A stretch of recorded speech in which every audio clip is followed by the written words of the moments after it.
situācija dzīvē, ka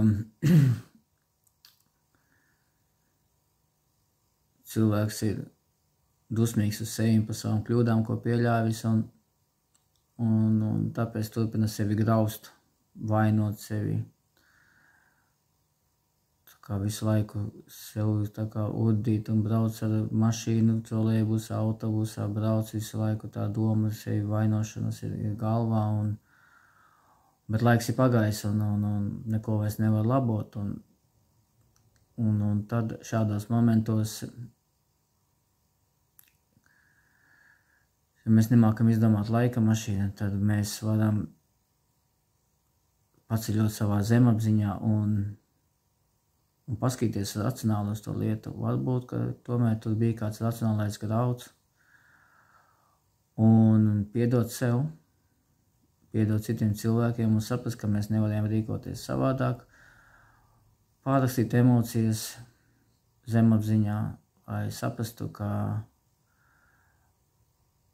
tas bija tikai pieredze, tā bija tikai pieredze un nav jēgas tagad sev bojāt nākotni tikai kaut kādu dažu pagātnes notikumu vai kļūdu dēļ, jo jāiet uz priekšu, ir jādzīvo uz priekšu un jādzīvo ar prieku, jādzīvo ar kaifu, tā kā.